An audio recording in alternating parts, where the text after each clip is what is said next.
Olá, gente linda! Tudo bem com vocês? Sejam todos muito bem-vindos. Eu sou Drica Riel e essa é a aula 2 de Paranormalidade na Prática. Agora voltando com a internet, espero que esteja tudo bem. Sejam todos muito bem-vindos. Eu vou dar sequência à aula 1, que já está gravada no Instagram à sua disposição e também no meu canal YouTube Drica Riel. Vamos entrando todo mundo. Vou pedindo para vocês me deixarem corações para saber se a gente está sempre ao vivo. Eu estava com problemas de internet, então resolvi voltar agora num outro horário. Vamos lá? No primeiro vídeo de Paranormalidade na Prática, no vídeo 1, eu expliquei muitas coisas técnicas, então vale muito a pena você assistir e deixei lá um dos exercícios. Hoje eu vou deixar aqui vários exercícios para você praticar em casa e fazer as suas tentativas de desenvolver ali a paranormalidade. Como prometido, o último exercício é sempre o mais top de todos eles. Eu tenho aqui 6 exercícios, então eu peço para que você me acompanhe e fique até o final para também acompanhar o desenvolvimento do raciocínio. Dentro da parapsicologia, a gente tem 3 caminhos, 3 vertentes da paranormalidade. Então, antes de eu passar os exercícios que estão assim maravilhosos, eu vou dar uma explicação básica do que é cada uma dessas vertentes, cada uma dessas ramificações, para que também você não fique perdido. Ok, como desenvolver a paranormalidade? Se você não faz parte de uma das 3 categorias ali que eu expliquei no vídeo 1, você pode desenvolver através de técnicas de meditação, de yoga, auto-hipnose, transe, respiração controlada e práticas oraculares, ou seja, todos os oráculos. Eles ajudam a você abrir o sexto sentido, ficar mais sensível e usar os oráculos como o búzios, o tarô, as runas ou qualquer um que você tenha mais afinidade como um instrumento de transcendência entre o plano denso e material e o plano mais sutil. Então, se você já faz alguma dessas práticas, é muito legal e eu aconselho. Dentro dessas sextos sentidos, desses superpoderes, que são os 5 sentidos externos que você tem, são eles desenvolvidos internamente. Quais são os 5 sentidos? A gente tem aqui o tato, a visão, o olfato, o paladar e a audição. O sexto sentido seria pegar esses 5 sentidos e internalizar num nível mais alto, num nível mais sutil, que é chamado de sexto sentido. Dentro da paranormalidade, nós temos essas 3 vertentes que eu vou explicar. A primeira vertente é a psicogama, a segunda vertente é psicapa e a terceira a psiteta. Para que você possa praticar os exercícios, é interessante que você saiba se identificar ou ver qual que você tem mais facilidade. Ok, pessoal tá aí entrando, estou online, tá tudo certo. Vou pedir para vocês mandarem um coraçãozinho para mim, para saber que agora eu tô online, eu tava com problemas na internet. Então vamos lá. Se você não assistiu a videoaula, te aconselho a assistir a videoaula número 1, ok? E depois você assiste essa que tá rolando agora, a videoaula de Paranormalidade na Prática número 2, ok? Então vamos lá? Vamos ver quem que tá aqui, quem que tá entrando.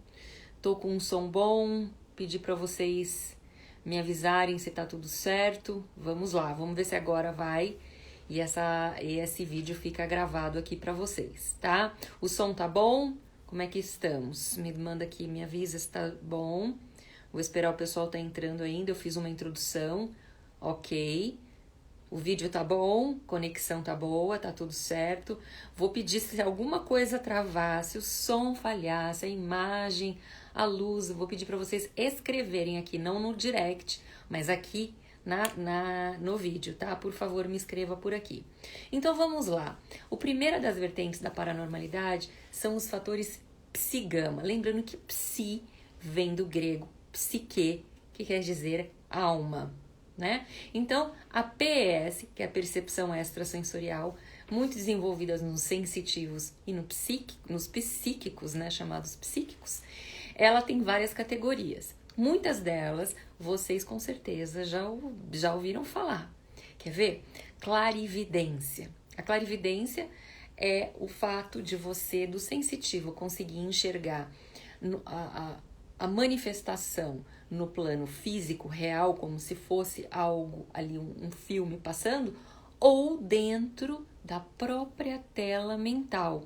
Não necessariamente uma pessoa que é clarividente vai ver uma cena ali plasmada na frente dele como se fosse real, assim, carne e osso. Pode acontecer? Pode, de vislumbres, ok. Mas isso normalmente acontece aqui dentro da tela mental. A segunda psigama é a clareaudiência. A clareaudiência é para audição, ou seja, você vai ouvir coisas conforme você conversa com uma pessoa. Você pode ouvir dentro da cabeça ou você pode ouvir fora, como se fosse você tá ali andando e escutar alguém falar com você, mas não tem ninguém ali fisicamente. Então essa é a clareaudiência. Depois existe a claricinese. A claricinese ou psicometria, muito conhecida, é quando a pessoa, o paranormal, consegue sentir as emoções ou perceber o outro, a personalidade da pessoa, através de um objeto que pertence a essa pessoa, uma roupa, por exemplo, um relógio. Então, o toque é muito importante, a psicometria. E depois existe a clariciência, que é muito usado nos oraculistas, nos paranormais, que é aquele insight, é quando a pessoa, por exemplo, está de frente para um oráculo ou de frente para uma pessoa e tem aquela certeza de algo ali referente àquela pessoa. É como se acendesse uma luzinha e você sabe porque você sabe.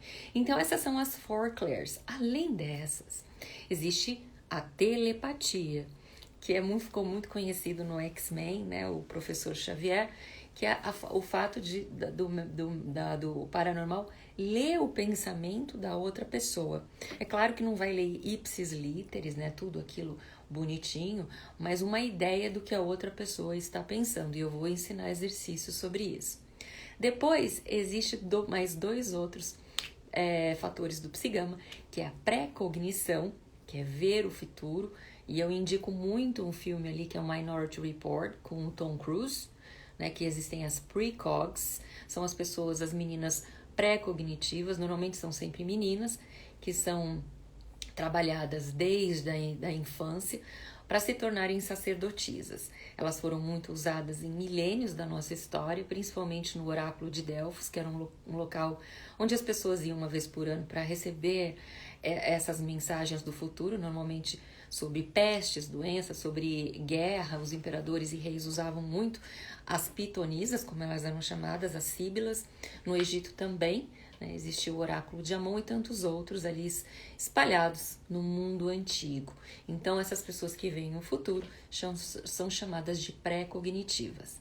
Quando elas visualizam o passado, quando essas pessoas, os paranormais, visualizam acontecimentos passados, eles são chamados de fatores retrocognitivos, tá? Então, pré-cognitivos do futuro, retrocognitivos do passado. Além disso, também o último fator psigama é a bilocação, conhecidos por muitos como desdobramento astral ou projeção astral. Vai chegando e comentando, pessoal, porque eu tentei fazer esse vídeo hoje 2 vezes e ele caiu, a internet estava ruim e o som também. Então eu peço, por favor, que vocês deixem o coração de vocês, porque eu sei que eu tô falando com vocês e a internet tá legal, tá? Então, a bilocação vem do bi, quer dizer 2, é uma pessoa que tá aqui e consegue se projetar, se desdobrar em perispírito para estar em outro lugar ao mesmo tempo. Ou chamado de visão remota, tá? Como se fosse a remote viewer, ou seja, você está sentado no sofá e existe um controle remoto. O controle remoto você muda de canal, não é isso? Então a pessoa está aqui e ela consegue se projetar em outro lugar, em outro ambiente ou em outro país para ver o que está acontecendo lá. Se você assistiu a videoaula 1, eu expliquei muito sobre isso, porque esse é o fator psigama mais utilizado durante a Guerra Fria entre Estados Unidos e Rússia, né, na KGB e na CIA, na Centro de Inteligência Americana, durante mais de 20 anos. E para você que não acredita, Estados Unidos, time is money, ele não investiria tanto tempo e dinheiro num projeto onde não daria resultados. Então foram recrutados os maiores sensitivos da história, maiores paranormais da história, esse é o nome correto, depois eu vou explicar a diferença, para que eles pudessem ajudar nessa Guerra Fria, saber onde estão os submarinos, os reféns de guerra no Irã, bombas e tudo mais, nessa disputa entre Estados Unidos e Rússia.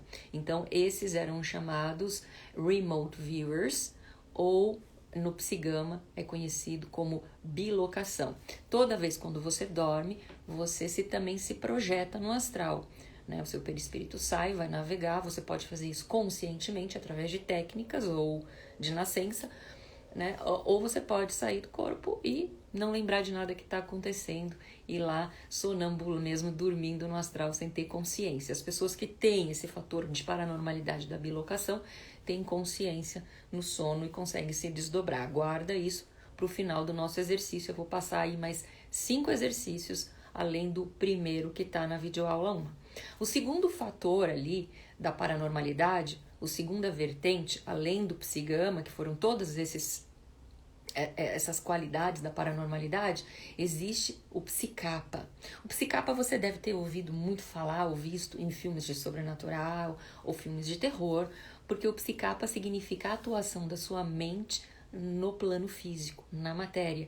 É quando a sua força mental, a sua energia vital, ela é aplicada em coisas reais, e isso causa várias coisas, né? Como Carrie, a Estranha, aquele filme onde ela consegue colocar fogo nas coisas, levitação nos monges tibetanos, que foi muito utilizado, essas técnicas de levitação nos monges tibetanos, mover objetos, como teve muito conhecido no espiritismo com as mesas girantes de Kardec. O pessoal tá mandando coração, tá todo mundo me ouvindo? Vou esperar vocês me darem um ok. E para quem não acha que isso é uma coisa de outro mundo, o Psicapa também faz parte dos processos de cura. Então, quando você impõe as suas mãos sobre uma pessoa ou faz uma oração desejando que a pessoa esteja bem, você está usando a sua energia para mudar uma realidade lá fora. Então, os processos de cura, ok? Tá no escuta, o pessoal tá vendo aqui. O pessoal que trabalha com cura provavelmente tem esse fator Psicapa, ok? O terceiro vertente da paranormalidade é o Psiteta. Psiteta, teta que vem de mortos, significa trabalhar com energias de seres desencarnados ou de outras encarnações, ok? Para benefício, ou seja, os seres que trazem benefício, ou os seres maléficos. Por exemplo, se ele tem uma interferência maléfica, aí eles são chamados de obsessores. Então, o Psiteta, ele é muito conhecido no Brasil, onde hoje o maior celeiro de médiuns do mundo está no Brasil. Então, todo médium, com certeza, é um paranormal, mas nem todo paranormal é médium, porque somente aqueles que têm o fator Psiteta, ou seja, aqueles que conseguem se comunicar com seres desencarnados ou manifestar através de seres desencarnados de outras dimensões, ou não, ou também, o pessoal está escrevendo aqui. Então, quando é por uma intenção, você é prejudicado por seres desencarnados, você pode ser um paranormal que sofre ação de Psicapa, tá? Então, ficou claro aí, né? Todo médium, ou seja, todo aquele que traz manifestação ou comunicação com seres desencarnados, sejam espíritos ou seres de outras encarnações, eles são paranormais. Mas nem todo paranormal é médium, porque ele pode estar inserido dentro das duas primeiras vertentes, que é Psigama e Psicapa, ok?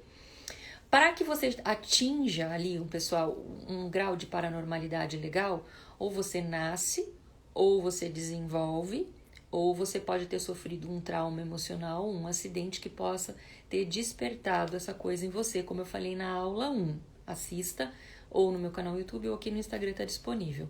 Então, o equilíbrio dos dois hemisférios do cérebro, que eu vou passar exercícios sobre isso, é muito importante. Nós temos um cérebro, um lado do cérebro yin, o outro yang, um masculino, um feminino, um emotivo, outro emocional, e a harmonia perfeita entre os dois faz com que você atinja o sexto nível, ou seja, o sexto sentido e acesso aos fenômenos paranormais. O que está bem no centro dos dois hemisférios, pessoal, é a glândula pineal. Ela tem o tamanho de uma ervilha, ela é bem pequenininha e ela está bem no centro dos dois hemisférios. Ela rege todas as nossas principais funções vitais, como o nosso metabolismo, e também a sexualidade. Ela regula o sono e ela está diretamente ligada aos ciclos da mulher, às fases menstruais. Também nas andorinhas ela interfere na migração, quando as andorinhas fazem a migração. E no espiritismo, eles também dizem que o médium ostensivo é aquele que veio preparado através do mundo espiritual com uma glândula pineal diferente, com cristais de apatita mais potentes e que conseguem, através desse órgão que é um sensor, essa glândula que é um sensor, perceber essa coisa periférica com maior facilidade. Então, no espiritismo, sublimo, né, através da corrente espírita, acredita-se que o médium venha com uma glândula pineal preparada para esse tipo de trabalho, tá? Escolhido no mundo espiritual para manifestação desses fenômenos paranormais. Eu vou tentar fazer aqui o mais breve possível esse programa para que também não fique extensivo. Então eu vou acabar de explicar a glândula pineal e a gente vai entrar nos exercícios, tá bom? Obrigada aqui pelos corações, sabendo que eu tô ao vivo aqui com vocês, muito obrigada. Então, imagina que a glândula pineal ela funciona como uma antena de um celular. A antena do celular capta tudo que tem ao redor como se fosse um satélite. A glândula pineal funciona da mesma forma. Ela capta tudo que está ao nosso redor, mesmo que não seja visto aos olhos nus, e transforma, através de estímulos neuroquímicos, nessa mediunidade ostensiva. Ok? Então, quem não assistiu a aula 1, eu vou repetir aqui que é muito importante você faça o exercício que está na videoaula 1, para que você faça os exercícios que eu vou passar a seguir. A aula 1, o vídeo da aula 1, ele fala sobre o enfrentar os medos. Se você quer trabalhar com o sexto sentido e a paranormalidade, você tem que, a primeira coisa, é enfrentar os seus medos. Porque a gente não consegue chegar ao céu sem passar pelo nosso lado sombra, o nosso inferno interior.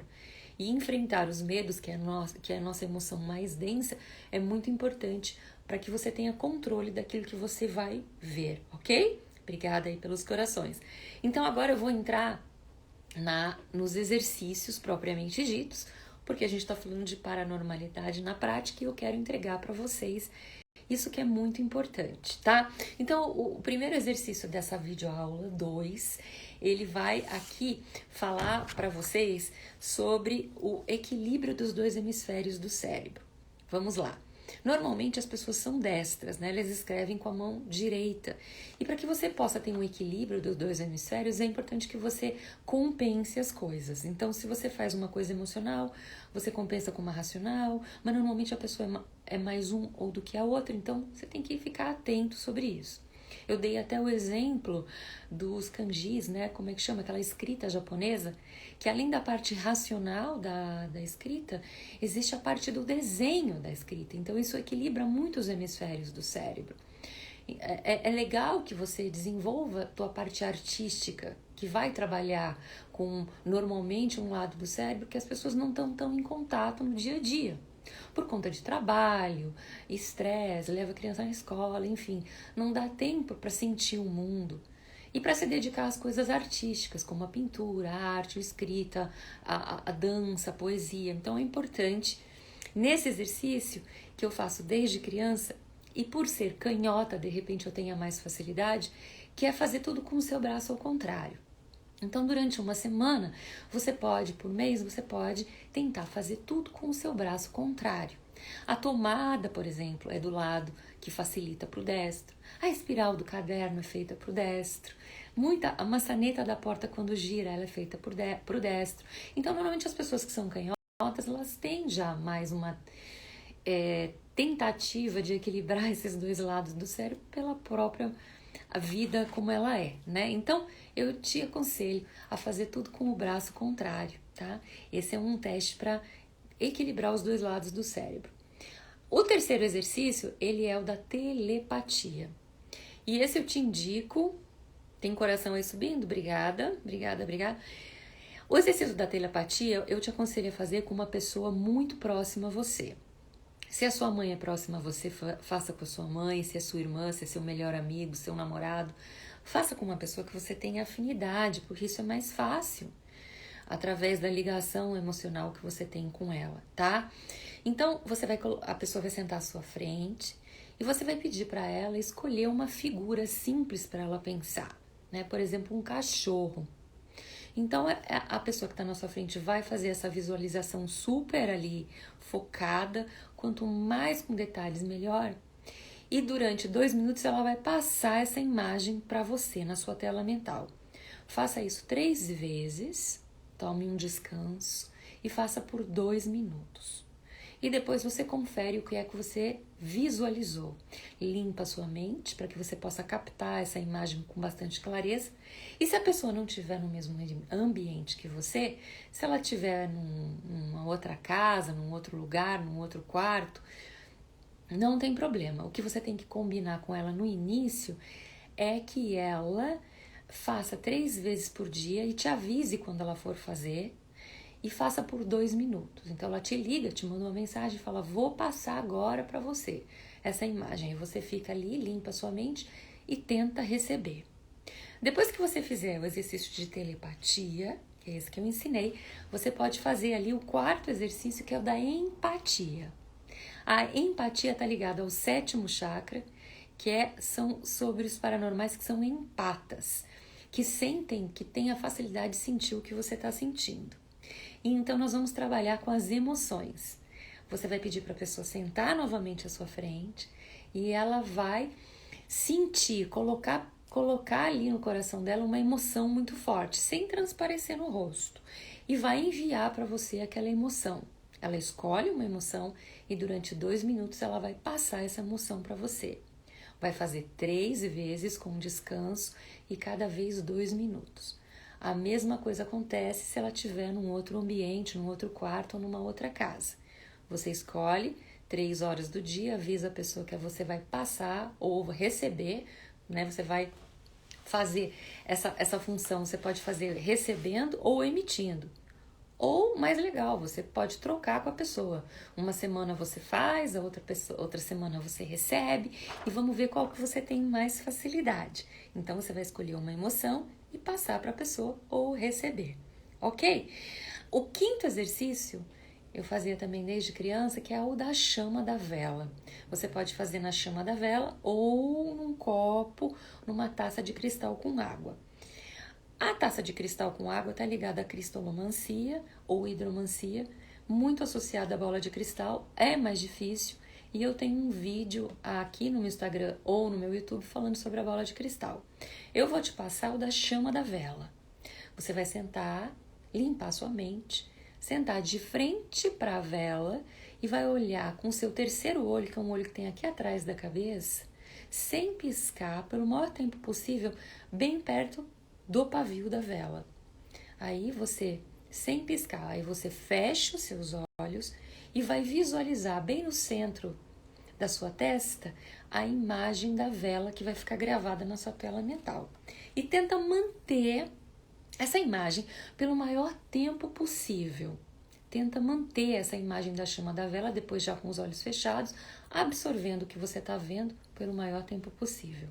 E aí você vai ter a comprovação de que, por mais que os seus 2 olhos reais aqui, que você vê ao mundo, eles não estejam captando as coisas, mesmo que esses 2 olhos não estejam captando, você com o seu terceiro olho está captando coisas que pelos seus olhos não podem não ser visíveis, mas na sua tela mental fica gravado. porque você vai ver essa chama da vela muito viva quando você fecha os olhos, estampadas com seus olhos fechados na sua tela mental. Então é isso que é a prática da clarividência, tá? Esse é o exercício da clarividência. Então eu ensinei no primeiro vídeo enfrentar os medos no quarto escuro, fica lá, tá lá gravado, assista. Dei o exercício aqui e agora, número 2, de equilibrar os 2 hemisférios do cérebro para que você atinja o sexto sentido. Dei o exercício 3 de telepatia. Dei o exercício 4 de empatia. Dei o exercício 5, né, de clarividência. E agora eu vou para o último exercício, que é o mais importante de todos eles, que eu guardei para o final, com os meus segredinhos aqui como paranormal. Lembra que eu falei na videoaula 1, eu mencionei sobre a Guerra Fria, o projeto Stargate, e falei sobre as grandes universidades no mundo, como Stanford e a Universidade de Duke nos Estados Unidos, a Universidade da Rússia, também na Escócia, que tem universidades que dão um curso de parapsicologia. Pois bem, no início ali dos anos 70, existiu na Universidade de Duke, existe até hoje o laboratório, que é o de Joseph Rhine. Joseph Rhine foi quem criou o baralho Zener, esse baralho que eu vou mostrar aqui para vocês, em homenagem ao seu grande amigo Zener, que foi o baralho usado pelos grandes paranormais, ok? Então, ele consta de 25 cartas e 5 símbolos. Vou mostrar aqui para vocês. Então, temos o quadrado, o círculo, as ondas e a cruz. Se você não tem, você pode criar ele numa cartolina, ou eu vou ensinar, você pode trabalhar com um baralho normal através dos naipes ou dos números. Como que você vai fazer isso? Você vai trabalhar com uma outra pessoa e você vai tentar adivinhar, entre aspas, qual é o símbolo que está ali escondido. Se você trabalhar com o baralho Zener, por exemplo, a pessoa está aqui e você vai ter que falar qual é o símbolo que você está visualizando. Eu acho que é o quadrado. Aí vira, é o quadrado. Eu acho que é o círculo. Aí você erra. Não, é o quadrado. Então, você vai fazer uma amostragem de 100 tentativas e ver a porcentagem de 100 quantas você acerta. Se você trabalhar com baralho comum, você começa com os naipes, né? Naipes de copas. Eu acho que é um paus, eu acho que é um naipe de ouros, e ver quanto você acerta. Depois você pode ir aumentando para os números do baralho, caso você trabalhe com baralho normal, ok? Então, esse é o baralho Zener, ok? Drica, eu quero trabalhar sozinho, eu não tenho ninguém para trabalhar comigo. Eu que vou tentar adivinhar, entre aspas, né? Qual é o símbolo que está escondido no baralho. Se você for trabalhar sozinho, o que eu não recomendo, você vai ter que usar a pré-cognição, que é mais difícil. A pré-cognição é quando você dá um pulo no futuro e vê o que está ali. Como o baralho não é um ser vivo, ele não tem uma vida pregressa, ele não tem emoção, é muito difícil você adivinhar numa jogada futura o que seria o que está aqui atrás depois de virado. Então, seria mais ou menos isso. Eu dou um pulo no futuro e vejo que eu mesma vou virar uma carta de quadrado. É quase impossível, né? Porque nós não estamos lidando com um ser humano. Precisaria ser um paranormal muito, muito, muito desenvolvido para trabalhar com o psigama pré-cognitivo.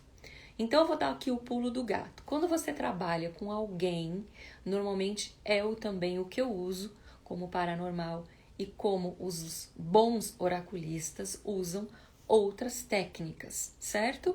De paranormalidade. Então, são mais 3 técnicas e eu espero agora que o vídeo vá até o final sem me cortar. Vamos lá. Então, se você vai trabalhar com alguém, você tem 3 caminhos para tentar adivinhar qual é a carta que está ali. Porque quando você trabalha com oráculo, não é uma carta, você vai ver o futuro com muita responsabilidade a vida de alguém que está ali. Mas aqui nós estamos fazendo técnicas de desenvolvimento de paranormalidade. É uma coisa simples, qualquer pessoa pode fazer em casa. E é por isso exatamente que eu estou passando para vocês. Então, uma das formas é a telepatia. Ou seja, a pessoa que está com a carta ali na mão, ela, na hora que ela vê aqui, ela olha, ela sabe que carta que tá aqui. Eu tô vendo, por exemplo, o meu quadrado, certo? Então, se a pessoa que tá na frente, ela vai através da telepatia pegar o que a outra pessoa tá pensando. Porque ela vai tentar passar para você, não tem como ela bloquear que ela tá vendo um quadrado. Então, a telepatia é uma das formas muito usadas nessa adivinhação, entre aspas. Eu uso adivinhação, entre aspas, porque não é esse o nome, né? Nós estamos trabalhando ali com capacidades mentais parapsíquicas, ok? E a telepatia é uma delas. A segunda forma de adivinhação, entre aspas, é a bilocação. De novo, um fator, se você assistiu desde o começo, psigama. Ou seja, você está aqui, mas através de um desdobramento, a pessoa que está com a carta levantada aqui, você se desdobra através e você vê o que está por trás dela. Então, o seu perispírito se desdobra e você se enxerga atrás da pessoa vendo que carta é. Então, esse é através de projeção astral ou bilocação, é a segunda forma de tentar adivinhar o que a outra pessoa está passando para você. A terceira forma é através da mediunidade. Então, as duas primeiras formas são fatores psigama, né? Se você está sozinho, é através da precognição, que é psigama. Se você está acompanhado, são dois outros fatores de psigama, ok? Que é a telepatia e a bilocação. Agora eu vou falar da quarta opção, que é a mediunidade. A mediunidade faz parte da vertente da parapsicologia psiteta, ok? Então, na mediunidade, como é que você vai adivinhar que essa quarta aqui é o quadrado? Aí que vai o pulo do gato. Na mediunidade, você pode trabalhar com seres do astral. Então, se você tem o que, por exemplo, como eu disse, no Brasil é hoje em dia um dos maiores celeiros de médiums do mundo. Então, eu não gosto de dar nome às coisas, mas vamos tentar entender através das religiões que são comuns nisso no Brasil, que é Umbanda, Candomblé, Espiritismo, ok? Então, você tem os seus guias. Não necessariamente seus guias precisam ser dessa origem, ok? Quem tem outras afiliações de antepassados, por exemplo, podem trabalhar com seus antepassados. São seres de outras dimensões, ou desencarnados, ou antepassados, ou encantados, que podem te dizer que essa carta é um quadrado, é um fator da mediunidade. Ou você pode trabalhar com autogerados, que são seres criados por você também para trabalhar nessa função. Então, eu não vou explicar mais do que isso, porque aqui é só uma videoaula, mas eu espero que tenha ficado ali dado uma pincelada para você entender como tudo isso funciona, como é bem profundo. E se você tem interesse por essas coisas, eu te aconselho a fazer um curso. Eu tenho vários cursos no meu site, dricarriel.com, e um deles que trata muito sobre APS, que são as percepções extrasensoriais, que é as 7 chaves para o despertar da intuição. Você pode fazer esse curso individual, online, é particular no seu tempo, escolhido pelo seu dia, e você vai fazendo até o curso acabar na sua disponibilidade, tá? O que eu queria passar aqui nas 2 videoaulas é que isso é um estudo nas grandes universidades do mundo, inclusive em Stanford, onde o projeto Stargate foi hospedado por muitos anos pelo governo americano. E estou te passando aqui coisas que na parapsicologia é empregada como técnicas. E se você tá aqui assistindo comigo até agora e vai falar assim para mim, Drica, isso tudo é bobagem, eu também não vou discutir com você, respeito a sua opinião e eu acho até muito legal. Sabe por quê? Porque existe tanta gente picareta no mundo nessa área que eu até prefiro as pessoas que não acreditam. Porque quando a pessoa está desesperada e ela não vê uma luz do final do túnel, ela é capaz de acreditar em muita coisa ou em qualquer coisa no desespero. E eu acho isso bem perigoso, inclusive por fanatismo. Então, ninguém é obrigado a acreditar em nada, e eu acho que se você nunca teve uma experiência, entre aspas, sobrenatural, o que eu acho bem difícil, porque como eu disse no vídeo 1, até quando você pensa muito numa pessoa e de repente que faz muito tempo que você não a vê e ela liga pra você, ou alguma coisa que você está pensando acontece, você está num fator pré-cognitivo, todas as pessoas são sensitivas em maior ou menor escala. Acredito sim que no futuro isso possa ser bem desenvolvido no ser humano.